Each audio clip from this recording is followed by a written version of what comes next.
حضرت ام المؤمنین سیدہ عائشہ رضی اللہ تعالی عنہا کی مرویات سے ہے۔ امام مسلم نے اپنی صحیح میں اس کو روایت کیا ہے۔ قالت کان رسول اللہ صلی اللہ علیہ وسلم مضطجعا فی بیتہ کاشفا عن فخذیہ او ساقیہ۔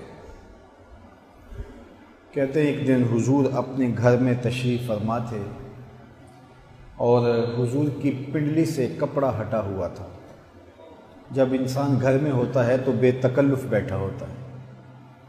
مرد کا ستر عورت گھٹنوں سے لے کر کے ناف تک ہے، اتنی جگہ کو چھپانا واجب اور ضروری ہے۔ اس کے بعد اس کا پیٹ ہے، اس کا سینہ ہے، پشت ہے، بازو ہے، پنڈلیاں ہیں، سر اور اس کا چہرہ ہے، یہ ستر عورت میں شامل نہیں ہے۔ تو ستر عورت صرف گھٹنوں سے لے کر کے ناف تک کی جگہ ہے۔ اس کے علاوہ گھر میں بندہ بے تکلف بیٹھا ہو تو بعض اوقات آپ گھر میں صرف تہ بند باندھ لیتے ہیں اور بنیان پہن لیتے ہیں، تو ایسا ہو جاتا ہے۔ تو حضور علیہ الصلوۃ والسلام تشریف فرما تھے تو حضور کی پنڈلیوں سے کپڑا ہٹا ہوا تھا اور حضور لیٹے ہوئے تھے۔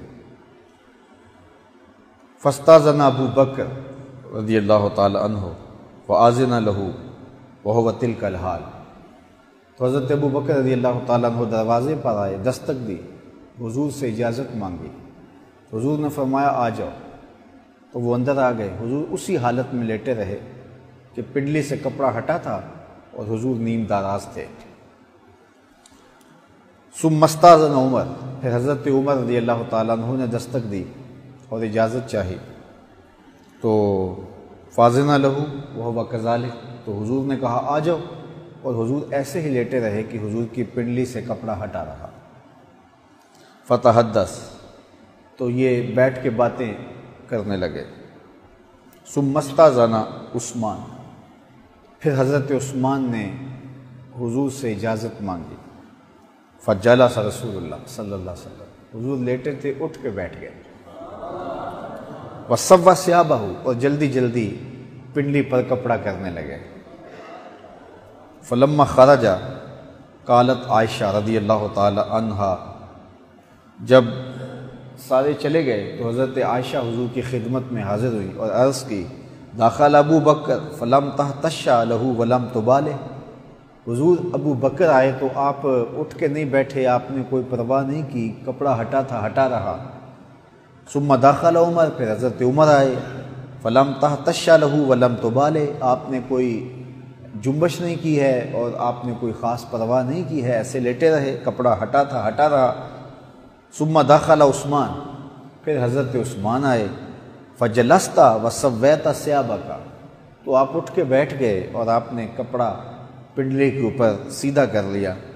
فقال، تو حضور نے ارشاد فرمایا الا استحیی من رجل تستحیی منہ الملائکہ، عائشہ میں اس سے حیا نہ کروں جس سے اللہ کے فرشتے بھی حیا کریں۔